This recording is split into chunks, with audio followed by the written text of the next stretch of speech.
საღამომშვიდობისა ტელეკომპანია ბურჯომის ეთერშია საინფორმაციო პროგრამა დღის ქრონიკა. ახალ ამბებს ჩვენ ჟურნალისტებთან და ოპერატორებთან ერთად მე ნინო ვარდაპეტიანი გაგაცნობთ. ბურჯომის მუნიციპალიტეტის საკრებულომ დღეს მორიგის ხდომა გამართა. ცვლილება შევიდა ადგილობრივ ბიუჯეტში. ბიუჯეტი დაახლოებით 660,000 ლარით გაიზარდა. თანხა ბურჯომში განსახორციელებელ პროექტებზე დაიხარჯება. თანხების დიდი ნაწილი მიდის საფეხმავლო გზების რეაბილიტაციას, უფრო კონკრეტულად ეს არის გალფიდან მე-6 სკოლამდე ორივე მხარეს მოხდება საფეხმავლო გზების სრული რეაბილიტაცია, მათ შორის მიმდებარე შენობების აღდგენა რეაბილიტაცია და დარწმუნებულია, რომ ამ თანხით საბოლოო ჯამში ძალიან კარგ ინფრასტრუქტურულ პროექტს მივიღებთ და ძალიან მოუხდება ჩვენ ქალაქს ეს. ასევე თანხები გადანაწილდა თქვენთვის ალბათ ცნობილია, რომ გაზაფხულზე ჩატარდება მსოფლიო ჩემპიონატი ჯომარდობაში და ერთ-ერთი მოთხოვნა იყო ჩვენი თანამონაწილეობა. ჩვენ თანამონაწილეობას ვღებულობ 60,000 ლარის ფარგლებში და მოხდება ხიდის დამონტაჟება, სადაც რომელთაც ისარგებლებენ ჩამოსული სპორტსმენები. ასევე ხდება სილამაზეს ხიდის განათების, ასე ვთქვათ, მოწყობა და მონტაჟება და საბოლოო ჯამშიც უკვე რეაბილიტირებულ ხიდს ბევრ დროს ლამაზ და ბევრ დროს სანახაობრივს მივიღებთ. სხდომაზე ასევე განიხილეს მოქალაქეთა სოციალური დახმარების მიზნით შესული განცხადებები. ამისათვის ბოლო 1 კვირის განმავლობაში დაახლოებით 23,000 ლარი გამოიყო. სხდომაზე ასევე მოისმინეს ინფორმაცია იმ სოფლების შესახებ, რომლებიც მაღალმთიან დასახლებათა ნუსხაში ვერ მოხვდა. სპეციალურად შექმნილმა კომისიამ ამ სოფლების შესახებ დეტალური ინფორმაცია მოიპოვა, რის შემდეგაც შუამდგომლობით საქართველოს მთავრობას მიმართავს. გავამზადეთ სარეკომენდაციო წერილი, გამგეობა გადაგზავნის მერე ამ წერილს მაღალმთიან ეროვნულ საბჭოში მაღალმთიანი სოფლების და იქიდან ვნახოთ რა დასკვნა მოვა, რომელი სოფელი დაემატება, გათვალისწინებული იყო მოსახლეობის მიგრაცია, მოსახლეობა თვითონ საშუალო ასაკი, როგორი პირობებია, ინფრასტრუქტურა როგორია და მინდა იმედი მქონდეს, რომ რამდენიმე სოფელი მაინც დაემატება იმ ნუსხას, რომელიც გამოაქვეყნა მთავრობამ. რეგიონის მოსახლეობას საშუალება ეძლევა ბიზნესის სახელმწიფოს თანადაფინანსებით წამოიწყოს ან განავითაროს. 5,000-დან 15,000 ლარამდე ასეთია თანხა, რომელსაც სახელმწიფო მიკრო და მცირე მეწარმეობის ხელშეწყობის პროგრამის ფარგლებში გასცემს. პროგრამის პრეზენტაცია დღეს ბურჯომში გაიმართა. პირველ ეტაპზე მივიღე მონაწილეობა, მივიღე დაფინანსებაც ამ პროგრამის ფარგლებში. ანუ მე ვკერავ, მქონდა წარმოებული არსებული ბიზნესი და მოვითხოვე გაფართოება და ძალიან კმაყოფილი. წაღვარში მცხოვრები ნატალია დესპოტაშვილი ერთ-ერთია მათ შორის, ვინც მიკრო და მცირე მეწარმეობის ხელშეწყობის პროგრამით უკვე ისარგებლა. პროგრამა საქართველოში 2015 წლიდან მოქმედებს და რეგიონში მცხოვრებ მოსახლეობას ბიზნესის განვითარების შესაძლებლობას აძლევს. ბიზნეს იდეის წარდგენის ვადა 31 მარტამდეა. პროგრამაში ჩართვის სრულ ადამიანს შეუძლია, რომ შებრძანდეს მეწარმეობის განვითარების სააგენტოს ვებგვერდზე, რომელიც არის ქართული წერტილი და ონლაინ რეჟიმში შეავსოს განაცხადის ფორმა. რანგირება ხდება 3 კრიტერიუმის მიხედვით. პირველი, ერთი მეწარმე სუბიექტის შემთხვევაში მაქსიმალური თანხა, რომელსაც პროგრამაში მონაწილე სახელმწიფოს მხრიდან მიიღებს, არის 5,000 ლარი. ორი მეწარმე სუბიექტის ერთი პროექტის ირგვლივ გაერთიანების შემთხვევაში მაქსიმალური თანხის მოცულობა არის 10,000 ლარი, ხოლო 3 მეწარმე სუბიექტის ერთი პროექტის ირგვლივ გაერთიანების შემთხვევაში მაქსიმუმ 15,000 ლარი. 15 თებერვლიდან აღნიშნული პროგრამის მეორე ეტაპი დაიწყო. მისი პრეზენტაცია დღეს ბურჯომში გაიმართა. შეხვედრას ბიზნესით დაინტერესებული პირები ესწრებოდნენ. ძალიან საინტერესო შეხვედრა იყო, კარგი პროგრამაა. ვფიქრობ, ჩემი იდეას გაითვალისწინებენ და აუცილებლად დამეხმარებიან. მოვიფიქროთ, ახლა გურიანში რის გაკეთება შეიძლება დაუშვოთ, რასაც ესენი გვთავაზობენ. მესაქონლეობა, მეფრინველობა რაღაცა ისეთი, რომ გამოადგეს ხალხსაც ჭირდება ახლა ჩვენ რა ძის ნაწარმი, ხორცის ნაწარმი და ასეთი რაღაცები, რომ სასტუმროების მომარაგების ვარიანტი შეიძლება მის გაკეთება. პროგრამა 26 თვიანია და 2017 წლის ზაფხულში დასრულდება. პროგრამის მეორე ეტაპზე 1500 ბენეფიციარის დაფინანსება იგეგმება. ბორჯომიდან ბაკურიანის მიმართულებით ეგრეთ წოდებულმა კუკუშკამ გადაადგილება დღეს უპრობლემოდ შეძლო. შეგახსენებთ, გუშინ ერთ-ერთი რეისის შესრულების დროს რელსები დაზიანდა და მატარებლის პარალიზება გამოიწვია. როგორ პირობებში უწევთ მუშაობა ბორჯომ-ბაკურიანის რკინიგზის თანამშრომლებს და რამდენად კომფორტულია მგზავრებისთვის კუკუშკით გადაადგილება? ნახეთ სიუჟეტში. ბორჯომში მცხოვრებლები აცხადებენ, რომ კუკუშკით მგზავრობისას პრობლემები ხანდახან იქმნება. მათივე განმარტებით რელსების დაზიანების შემთხვევა პირველი არ არის. იქით საკოჭავისკენ იქით ყოველთვის არის პრობლემა ისეთი გზაც არის, ხეც ვარდება და არის, მაგრამ იშვიათი ძალიან და გამოსწორებადი სწრაფად. კუკუშკი ზოგადად მისარგებლეა. გადაუდებელი სიტუაციაში უნდა მოიხმარო ისეთი ტრანსპორტია, თორე როგორც ესეთი რომ დასაგეგმი ტრანსპორტი მე არ ვფიქრობ მეგრო იყოს უბრალოდ რა. იმიტომ რომ არ არის რა კომფორტი. მოძველებული მატარებელი, დაზიანებული რელსები, ნაკლები მგზავრი და თანამშრომელთა შემცირებული რაოდენობა. ამ პრობლემებზე შეპესე ბორჯომ-ბაკურიანის რკინიგზაში საუბრობენ. ისინი პრობლემების მოგვარებას ითხოვენ. მატარებელი ესა 50 წლის ალამის უკვე და ჩვენს დავბერდით აღარ და ესენიც არის ესელმავალი. როგორ მუშაობს? გაჭირვები ძალიან, აი ახლა ცეხი წვალობს ძალიან და აუდიან კიდე რომ მაგათი დამსახურებაა რომ ელმავალი მოძრაობს კიდე ცეხის ბიჭები. იმასაც ალბათ ვადა გაუვირა, იმ დამჭერები არის ხელი გაკეთებულია და სპეციალური რამე არ არსებობს მაგის დამჭერი და ალბათ მოიყარამე და გაწყდა ისა და გააგანიერა მე ლიანდაგ იმ ადგილზე და ჩავარდა მე. სულ არის როგორც ვიცი 65,000 შპალი არის. ეს ყველა ძვებია? შარშან შეცვალეს 3,000 შპალი. და 65,000 ვთხოვთ და გადაგწონ საქართველოს რკინიგზაზე. და მე მგონია რომ საქართველოს რკინიგზაზე რო იქნება. გზასაც მიხედავენ, მუშასაც მიხედავენ. ელმავლების ნაწილები აღარ არის, არაფერი აღარ არის შემოსავალი არ არისო. ხალხი არ და გზა არ ვარგა, ხალხი არ დადის, ეშინიათ. რო არ ჩავარდეს, შპალი არ ვარგა, ლიანდაგი არ ვარგა, რელსი გამოსაცვლელია უკვე. სკატები, ბორულები, ელმავლისა უკვე ცვლება. ეგრეთ წოდებული კუკუშკა ბორჯომიდან ბაკურიანის მიმართულებით დღეში 2 რეისს ასრულებს. შეპესე ბორჯომ-ბაკურიანის რკინიგზის დირექტორი აცხადებს, რომ გადაადგილების დროს შექმნილი შეფერხება მოსახლეობის უსაფრთხოებას პრობლემას არ უქმნის. არის შემთხვევა, რომ ჩაცურდება ხოლმე, კი არ არის.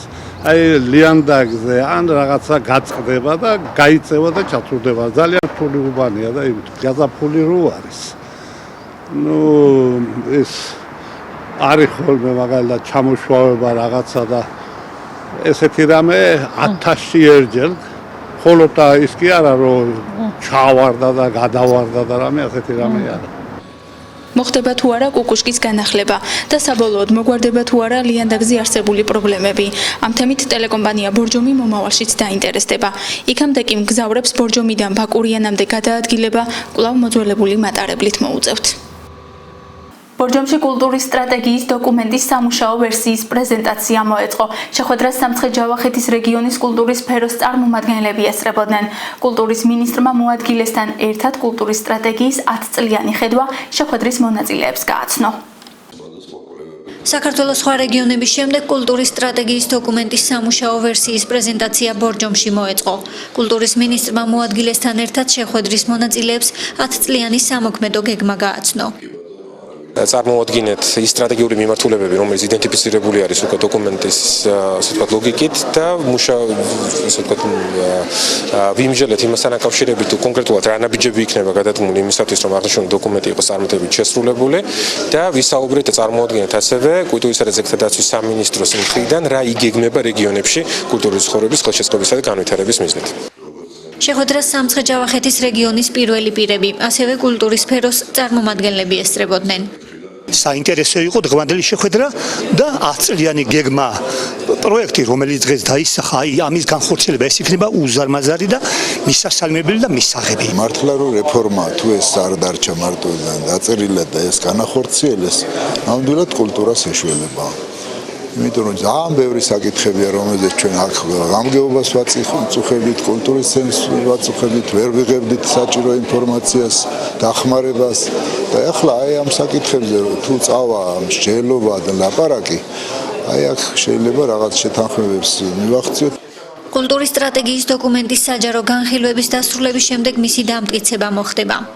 მთავრობაზე დამტკიცების შემდეგ ეს ეროვნული სტრატეგია უკვე სავალდებულო გახდება მთელს სახელმწიფო ვერტიკალში და არც მინისტრზე და არც სხვა ხელმძღვანელზე მის ნებასურველზე აღარ იქნება დამოკიდებული ასე ვთქვათ მუშაობა იმ საკითხებზე და იმ საკითხების მოგვარება, რომელზეც საუბარი არის ამ სტრატეგიაში. შეხვედრა ბორჯომში დაახლოებით 3 საათს გაგრძელდა. კულტურის სტრატეგიის დოკუმენტის პრეზენტაციის შემდეგ მინისტრის მოადგილემ შეხვედრის მონაწილეთა შეკითხვებს უპასუხა. ბორჯომის ნომერ 36 საოლქო საარჩევნო კომისია ოფიციალურად მუშაობას განახლებული შემადგენლობით აგრძელებს. უფლებამოსილების შეწყვეტის შემდეგ ქვეყნის მასშტაბით თანამშრომლების შერჩევა კონკურსის საფუძველზე მოხდა. გამოცხადებული 4 ვაკანტური ადგილიდან 2 ახალმა წევრებმა დაიკავეს. ხელახლა მოხდა თანამდებობების პირების შერჩევაც. ბორჯომის ნომერ 36 საოლქო საარჩევნო კომისიას 2 ახალი წევრი ჰყავს. ერთ-ერთმა მათგანმა მაყვალა გვირჯიშვილმა ხმათა უმრავლესობით კომისიის თავმჯდომარის მოადგილის თანამდებობა დაიკავა. მეორე ახალი წევრი კი მანანა ჯავახიძეა. კომისიაში მათ ლელა შუბითიძე და ნათია გოგალაძე ჩაანაცვლეს. ორივე მათგანი კონკურსის საფუძველზე შეირჩა. ისინი ოფიციალურად მუშაობას უკვე შეუდგნენ.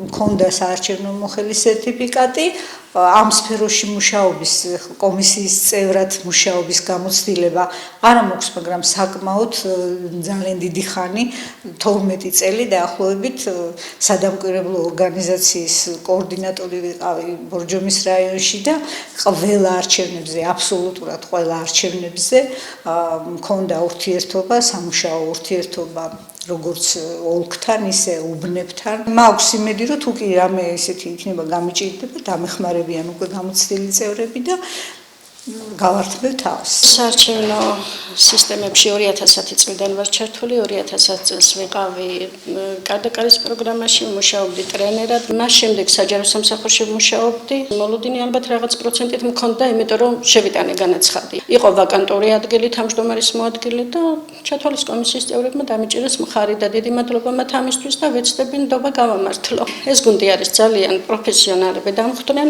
ბატონი ლევანი არის გადასვლელი თავმჯდომარე და გამოცდილი. ლევან დევიძე ხმათა უმრავლესობით კვლავ კომისიის თავმჯდომარის თანამდებობაზე იქნა არჩეული. რაც შეეხება კომისიის მდივანს, აღნიშნულ პოზიციას ისევ თამარ რაზმაძე იკავებს. კომისიის 5-ვე ახლად არჩეული წევრი უკვე ოფიციალურად დანიშნულია. მათ უფლებამოსილების 5-წლიანი ვადა აქვთ. ჩვენ შემთხვევაში უფლებამოსილების ვადა ამოწურული ქონდა 4 კომისიის წევრს, აქედან 2 კომისიის წევრი ხელახლა იქნა არჩეული 5-წლიანი უფლებამოსილების ვადით, რაც შეეხება 2 წევრს, ისინი ახალი წევრებად შეიძლება მოიხსენოთ, ვინაიდან ახალი ადამიანები არიან ჩვენ შემადგენლობაში. ასე რომ განახლებული შემადგენლობით ვემზადებით ახალი საარჩევნო, ასე ვთქვათ, 3 წლედისთვის, ახალი არჩევნებისთვის და აქვე მინდა უბრალოდ მადლობა ვუთხრა იმ 2 ყოფილ თანამშრომლებს, რომელთან ერთადაც მქონდა ბედნიერება 10 წელი მემუშავა, მათ სურებულებ წარმატებას, ისინი ნამდვილად კარგი ადამიანები და კარგი პროფესიონალები არიან. ბორჯომის მსგავსად ახალი შემადგენლობებით დაკომპლექტდა სხვა საოლქო საარჩევნო კომისიებიც. ვაკანსიები იმ კომისიის წევრების ადგილებზე გამოცხადდა, რომელთაც უფლებამოსილების 5-წლიანი ვადა ამოეწურათ. ამის შემდეგ კი ცენტრალურმა საარჩევნო კომისიამ ახალი წევრები კონკურსის საფუძველზე შეარჩია. შეგახსენებთ, ბორჯომში 4 ვაკანტური ადგილის დასაკავებლად სურვილი 10 კონკურსანტმა გამოთქვა. გენდერული მეინსტრიმინგის განხორციელება ადგილობრივი თვითმმართველობის დონეზე. ეს იყო ტრენინგის თემა, რომელიც ბორჯომში 2 დღის განმავლობაში მიმდინარეობდა და დღეს დასრულდა. ქალთა საინფორმაციო ცენტრმა ტრენინგი მუნიციპალიტეტების წარმომადგენლებს ჩაუტარა. მიმდინარე კვირაში იგივე საკითხებს თბილისის საკრებულოს დეპუტატებთან განიხილავენ. ტრენინგები პროექტის გენდერული სამართლიანობის ხელშეწყობა ქალთა პოლიტიკური თანამონაწილეობის გზით ფარგლებში ტარდება. ქალთა საინფორმაციო ცენტრი ხელს უწყობს გენდერული თანასწორობის ინსტიტუციური მექანიზმის გაძლიერებას ადგილობრივი თვითმმართველობის დონეზე. აქედან გამომდინარე ტრენინგები ბორჯომში მუნიციპალიტეტის წარმომადგენლებისთვის ჩატარდა. პროექტის მიზანია ტრენინგის მონაწილეების ამ მიმართულებით მუშაობის გაგრძელება თვითმმართველობებში. გენდერული მეინსტრიმინგისა და გენდერული ბიუჯეტირების საკითხებს ვიხილავთ, გენდერული პოლიტიკის გატარება, გენდერული პოლიტიკის სახეები, ეს იქნება საერთაშორისო დონეზე, ადგილობრივ თუ რეგიონულ დონეებზე და აი ეს ჩვენ ისე შევიარაღდებით მე ცოდნას გავიღრმავებთ, რომ ის ცოდნა გამოგვადგება ადგილებზე ნამდვილად, რომ გავატაროთ გენდერული პოლიტიკა ნელ-ნელა, მაგრამ მაინც რაღაცა მიღწევები გქონდეს. უკვე აქტიურ ფაზაში შევიდა ადგილობრივ დონეზე გენდერული თანასწორობის საკითხი, ანუ იქნება გენდერული საბჭოები, უფრო ფართოვდება გენდერულ საკითხებში მუშაობა და მაგ დღეს განვიხილეთ ახალი სამოქმედო გეგმების შემუშავება, მათი საქმიანობაში გამოყენება და მეგონი ალბათ გამოგვარდება მოვალ ჩვენ საქმიანობაში. ქალთა საინფორმაციო ცენტრი აღნიშნულ საკითხებზე ტრენინგებს ეტაპობრივად ატარებს. პროექტის გენდერული სამართლიანობის ხელშეწყობა ქალთა პოლიტიკური თანამონაწილეობის ხელშეწყობის გზით მხარდამჭერია ბრიტანული საქველმოქმედო ორგანიზაცია Oxfam-ი. ქალთა საინფორმაციო ცენტრის ინიციატივით და Oxfam-ის მხარდაჭერით ჩამოყალიბდა სამუშაო ჯგუფი, რომელმაც შეიმუშავა საკანონმდებლო ცვლილებების ინიციატივა, რომელიც გულისხმობს ადგილობრივ თვითმმართველობებში გენდერული ინსტიტუციური მექანიზმის ჩამოყალიბებას. კერძოდ, საკრებულოში გენდერული თანასწორობის საბჭოს შექმნას, ხოლო აღმასრულებელ ორგანოში გენდერზე პასუხისმგებელი პირის დანიშვნას. აღნიშნული ინიციატივა უკვე შეტანილია პარლამენტში. პარლამენტში ინიცირებას უწევს მანანა კობახიძე, განხილული ადამიანის უფლებათა კომიტეტში და მომავალში ველოდებით, რომ საკანონმდებლო ინიციატივა გატანილი იქნება სესიაზე და რა თქმა უნდა დადებითად იქნება მხარდაჭერილი პარლამენტარების მიერ. გენდერულ საკითხებზე ტრენინგი მიმდინარე კვირაში თბილისის საკრებულოს წევრებისთვისაც ჩატარდება. ქალთა საინფორმაციო ცენტრთან მათ თანამშრომლობის და ორგანიზაციის თანამშრომლობის შედეგად თბილისის საკრებულოს ადამიანის უფლებათა კომიტეტის დებულებაში შევიდა ცვლილება და მათ უფლება-მოვალეობებს დაემატათ გენდერული თანასწორობის საკითხებზე მუშაობა. შესაბამისად, ჩვენ ვცდილობთ მათ ხელშეწყობას და ამ მიმართულებით მათთან მუშაობთ. გენდერული თანასწორობისა და ინსტიტუციური მექანიზმის გაძლიერების მიმართულებით ადგილობრივი თვითმმართველობების წარმომადგენლების ცნობიერების ამაღლებასთან ერთად პროექტის ფარგლებში დაგეგმილია მუნიციპალიტეტებს შორის კოორდინირებული მუშაობის მხარდაჭერა და ადგილობრივი თვითმმართველობის კანონმდებლობის კვლევა საქართველოს საკანონმდებლო ბაზის გაუმჯობესების ხელშეწყობის გზით. ახლა კი ეთერში ამინდის პროგნოზის დროა. ვნახოთ როგორი ამინდი გველის მომდევნო 5 დღის განმავლობაში.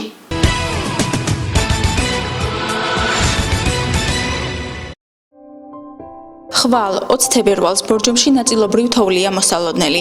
მინიმალური ტემპერატურა -4, მაქსიმალური კი 2 გრადუსი დაფიქსირდება. დილიდან ღრუბელი იქნება 10 საათზე სითბო 2 გრადუსი დაფიქსირდება. იწვიმებს 13 საათიდან ტემპერატურა კვლავ 2 გრადუსი იქნება.